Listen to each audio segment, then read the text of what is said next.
Welcome to the Secrets of College Planning. I'm your host, Anthony Yuva, and today we're going to get some insight into college soccer. My guest today is Abby Shiffler. She is the head women's soccer coach at Ramapo College, and welcome to the show. Thank you. Thanks for having me. So usually I start my guests, Abby, where they went to college. So where'd you go to school? I went to Monmouth University in Long Branch, New Jersey. All right. So let's just go back in time before we get into what you're actually doing now.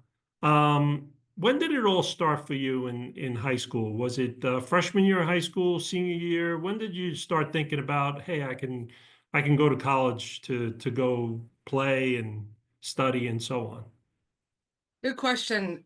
It was always a dream of mine to get a Division I scholarship. And it was kind of in any sport. At the time, I played softball, basketball, and soccer. And I'm the only one in my family that is really into sports. Actually, everyone in my family is very into equestrian, riding horses. Actually, my middle sister is the equestrian coach at Mississippi State. Wow. So I was kind of the only one that really was into sports. So we were very late to the game. I really didn't know the process, how it all worked. It wasn't really to my junior year that I sort of logged in a little bit more on soccer. I played, again, basketball all the way through. So it was, yeah, about my junior year, I realized I was starting to get some looks. And I hate to say it, but I actually didn't know Monmouth. I'm from Pennsylvania, so I hadn't heard of it. But she got me on campus, and as soon as I saw the field, I fell in love, and I was like, "This is where I want to play." So That was it. that was it. So now you get to Monmouth University, and what'd you think of the school when you got there and the team? It was gorgeous. I mean, I actually went on a Wednesday again because I was playing basketball at the time, so I was pretty busy, and I actually went on a pretty dreary Wednesday night. Um, it was the only time I could go, so I didn't even really get to see all of the campus. But again, the field itself sold it. And then when I actually got there and really met the team, I immediately liked everybody. What's not to like it being right on the beach, of course. Sure. Gorgeous campus. If you haven't been there, it sells itself, I think. But yeah, I liked it right away. So now you graduate from college. How does one go from graduating from college and end up as the head women's soccer coach at Ramapo College?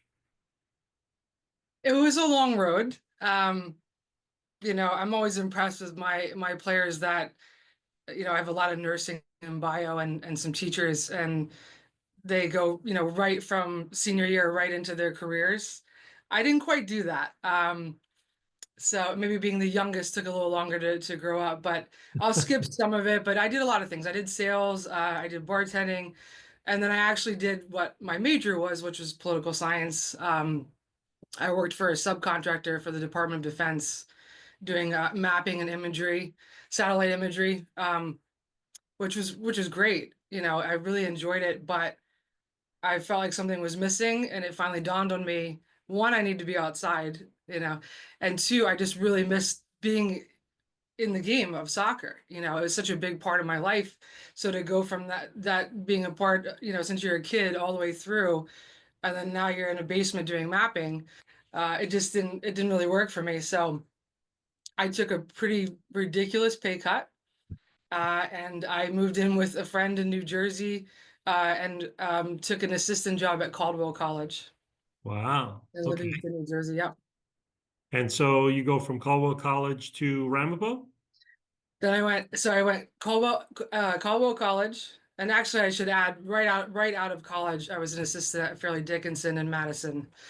A Okay. little bit of time in between, then Caldwell College, University of Pennsylvania, UMass Amherst, UMass Amherst to Ramapo. Ah, okay. So how long you been at Ramapo now? This will be my 14th season. Wow, fantastic. So, as the head women's basketball coach, give me a sense of, soccer coach, I'm sorry, the head women's soccer coach. Give me a sense of what type of students do you look for to come onto the team? I mean, obviously, a very we're looking for very talented players, of course. But besides that, I also recruit really good academic students. Being Division III, we don't have athletic scholarships, but we do have what's called merit scholarships, which are based on their grades. So um, all of my girls are very smart, very good academically. 4.0 students, again, a lot of nursing, bio, um, so that's the biggest thing. Are they, academically qualified, good students, good athlete? And then I really look for, are they good people? Are they going to be good teammates? Are they respectful, mature, and here for the right reasons? That's the biggest thing for me. So now, how do you go about uh, recruiting? Do you just stick in the state of New Jersey? Do you go out the whole country, the world? How does it all work? Yeah, again, because it's not Division I or II where we have athletic aid, limits me a little bit. We do get a lot of Jersey kids because we're a state school in New Jersey. So I do recruit in Pennsylvania, New York, Delaware a little bit, sometimes Virginia, North Carolina, but primarily New Jersey, just because that's the main student that we're going to get is from this area. So Yeah. Now, with finding kids when they come to the school, when they come to Ramapo College, how does it all start? Give me a year's worth of what the student is going to entail. Do they start as early as August of their, senior year of high school into freshman year of college? Does it start in September? What happens during the winter? What happens in the spring? And what happens the following summer before they go into their sophomore year. So give me a sense of what the student athlete goes through when they first come to the school. What's okay, going to happen? so not recruits the a kid who's an incoming player here. Yes. Okay. This is it's an easy question because right now we're in the midst of a lot of recruiting and solidifying our senior year, senior group and then onto the juniors now. So, and that's a very common question. So they check in mid-August, usually around August 16th. They have a lot of meetings and paperwork the first 2 days, which I know is boring. And then we get started usually on the 18th. We have our preseason, which is about 2 weeks long.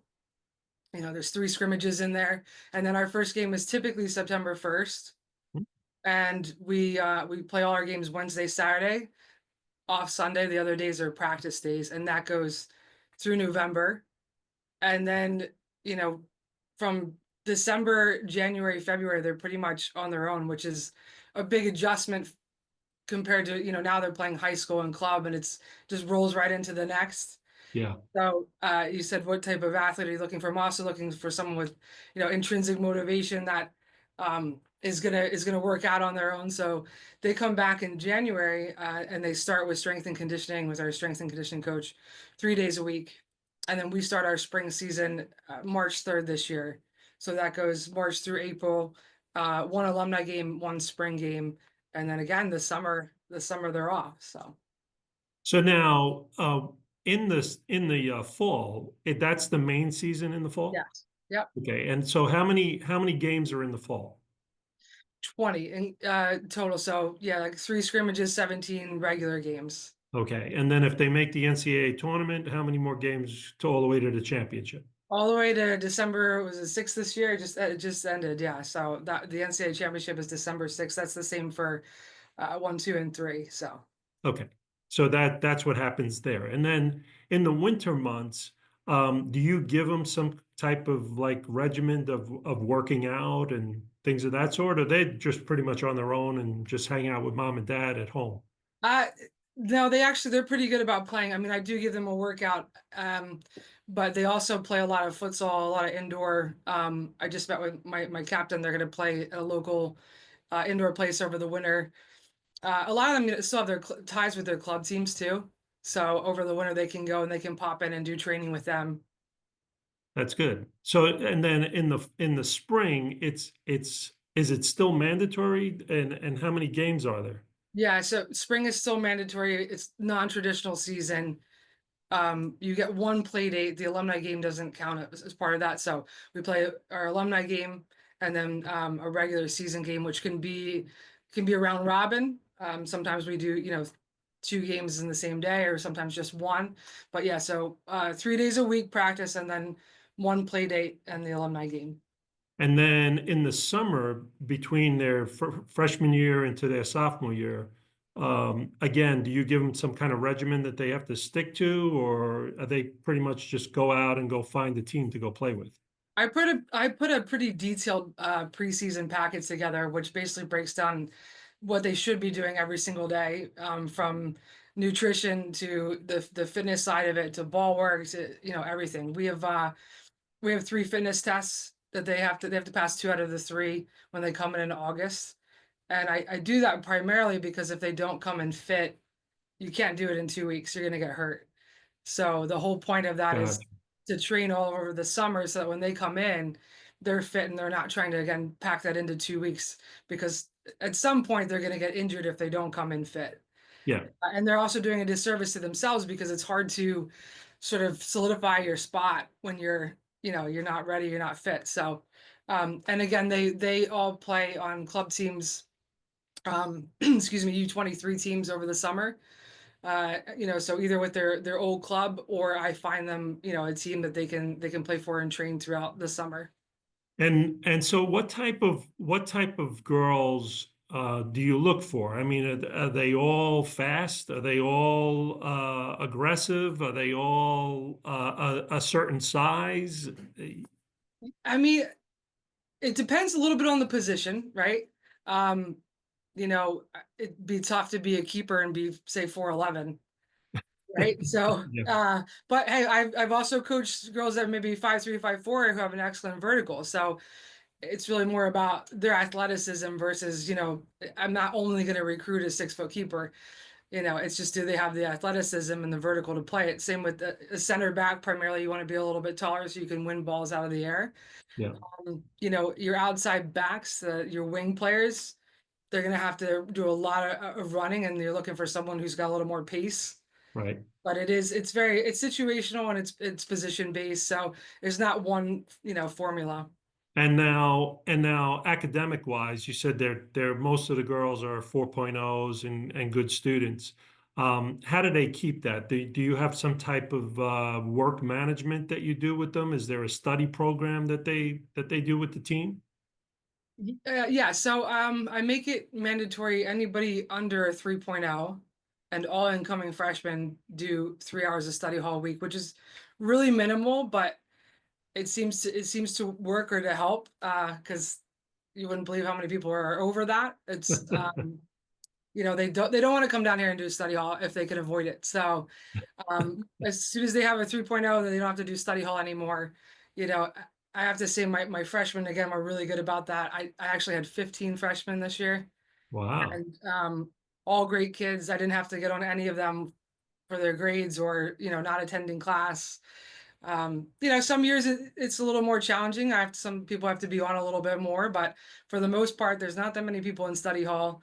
If they need to, we have tutoring. The great thing again is a lot of the older girls have taken these classes before. So if someone's struggling when I meet with them, if they say I'm struggling in chemistry, I'm like, then I could say, oh, well, so and so just took that. So go talk to her. She can help you out.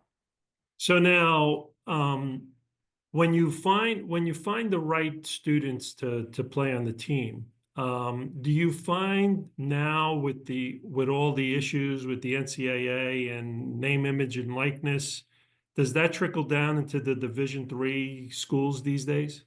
It hasn't yet. I can't imagine dealing with that on top of just coaching in general. The transfer portal, yeah, as you said, the likeness and imaging, and I won't get into all of that, but I would just say I'm thankful I don't have to deal with as much of that.